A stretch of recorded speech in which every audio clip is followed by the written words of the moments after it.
Well, I rather take the view that, the moves, certainly the very recent ones, have been fairly small. 2 or 3 basis points doesn't seem very much to me. On the other hand, if we look at the bigger picture, interest rates are high both at the short term and the long term relative to economic growth, and that does create a problem in managing the national debt. And it's much more of a problem than it would have been, say, 20 years ago, because the debt is larger relative to national income, first as a result of the financial crisis, and secondly as a result of the COVID epidemic. What does that mean then for what the Chancellor needs to do now? If you see these moves as being more in the orderly line, does she not need to take action, or does this mean we're more likely to have more dramatic steps? Well, I think we now have to move on to the issue of the fiscal rules. Now, fiscal rules are arbitrary, and Britain has had a remarkable number of fiscal rules. But I must say, I think one thing that would frighten markets would be for the Chancellor to do what so many Conservative Chancellors did and change the fiscal rules again, just so that she can meet them. So if that's an option that you have to rule out, and I think it probably does have to be ruled out, a change to the fiscal rules might be one thing that could trigger a Liz Truss episode and tears tomorrow morning. So that leaves either tax increases or spending cuts if the fiscal rule gets close to being broken, and everyone's expectation is that it will get close to being broken. On the other hand, it's the OBR that will produce a forecast, and that's coming in March.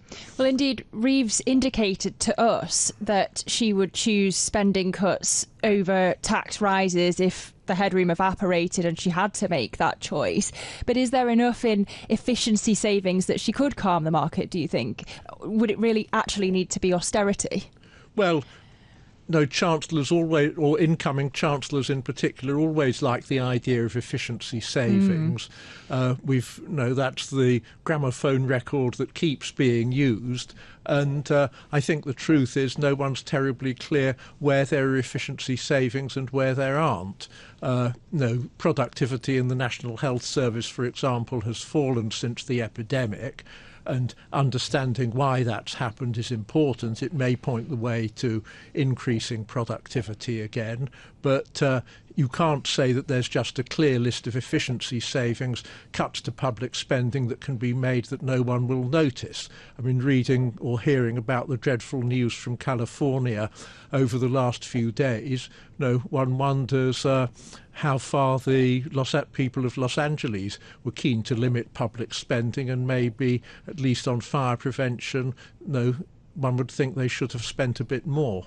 Well, yeah, there's that political expectation of public services, but there's also the economic impact. If there's austerity, does that just trap the UK in a doom loop in terms of growth? Well, I think in terms of growth, the issue is that we don't actually have a terribly good understanding of what drives productivity growth. In the short term, of course, there's been an element of concern because we've seen weaker growth figures, but what really matters in terms of the viability of the national debt is longer term growth, and there we have the problem, of course, that since the crisis, productivity growth has been much weaker than it used to be. Is there the risk of a doom loop? Well, there is a problem, and as I say, that problem is the size of the national debt and the interest rate bill that goes with it, and there's not an easy way round that. Is the UK's debt unsustainable at this point? No, I don't think it's unsustainable, but it does create problems. It does impose a tax bill.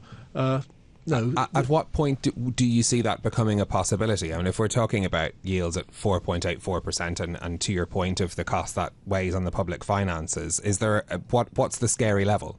Well, I don't think there's any particular scary level. What matters is both, of course, the interest rate and the size of the debt.